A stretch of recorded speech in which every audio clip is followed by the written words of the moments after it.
You've heard the rather excited Mike Ring in the video I played. He joins us live right now. Mike, how are you?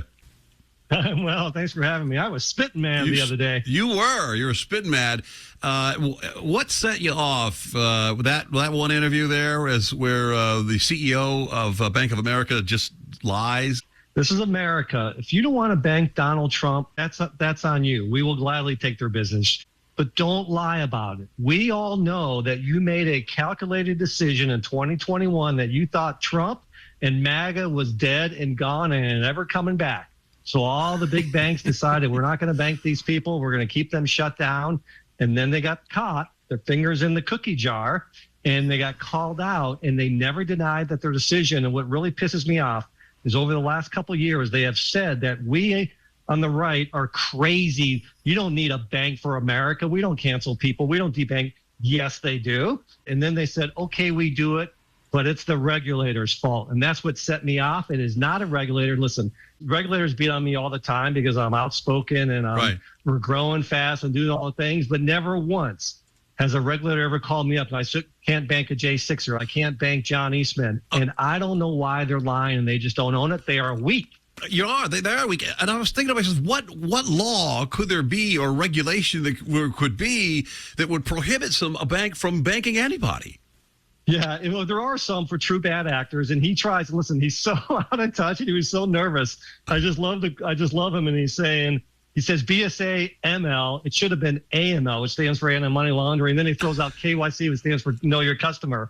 And so here's how those work. The Bank Secrecy Act absolutely stops banks from banking terrorists, absolutely stops banks from banking money launderers. And listen, I'm not opposed to that. Of course, no one wants to bank a terrorist or money launderer. But to think that Brian Moynihan has taken the position, and so did Jamie Dimon, because remember, he had Chase Bank canceled him first. He's taken a position that Donald Trump is a terrorist, money launderer, or child trafficker. And then they say, oh, KYC, he's just panicking now, trying to come up with something, which means know your customer. To think that Brian Moynihan, who used to kiss his blank while he was in office, doesn't know who Donald Trump is, that's why I was so fired up. I'm like, listen, wimp, be a man, say you don't want to bank him, and I'll forgive you.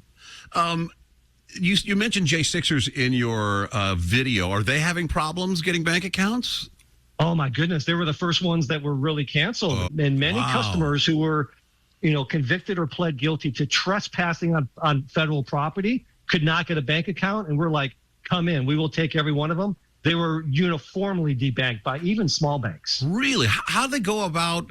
Do they have some type of Nexus Lexus for criminals, and they run their names through? Are these people? They have a team 100%. Of people. Really? There is actually. Yeah, Shannon. When you open up a bank account, there is a public filing, and all these folks who were convicted, their name is public that they have a conviction. Wow. And they were denied banking. This is what I always said in this process when we were first proudly banking them. If you were a Wall Street investment banker and you go have a bar with your rich friends and you drive home drunk and kill 5 people at a bus stop, no one is going to debank you because you're part of the elite and you didn't do a moral crime. You just killed 5 innocent people. But God forbid you went into the Capitol and got trespassing, you're now prevented from banking. And the hypocrisy drives me freaking crazy, which is why I'm calling out these weak CEOs. I like your challenge there. Have you heard anything from? Well, apparently he doesn't know how to find me. So I'm just, in case he's listening down in Florida right now to the #1 station, the #1 drive time show. It's Mike Ring at oldglorybank.com. If anyone works for Bank of America, your CEO is weak. I'm paying a charity of his choice $100,000 to come on to my podcast, which is not as good as your show, but it's pretty good. It's PSL. Come on to my podcast and tell me the name of one person who told me that you couldn't bank Donald Trump. Because what I believe, it was your damn choice, and you're too weak to admit it. Does it come from the top? I mean, 100%. There's no way you don't take Donald Trump's business unless it comes from the top.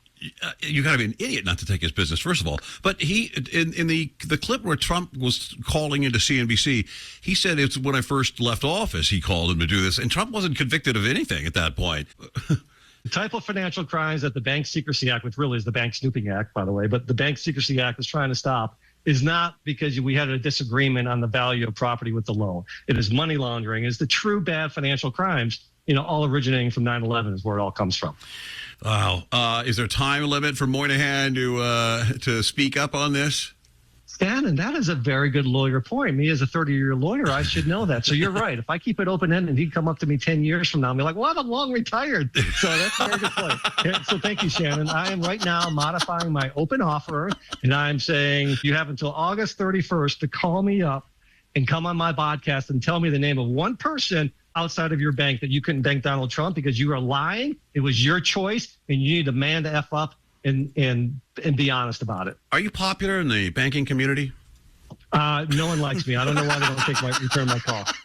Mike Ring of Old Glory Bank, the CEO, his podcast, PSL, Privacy, Security, Liberty. It's everywhere. Thank you very much, brother. I appreciate it. Always a good time.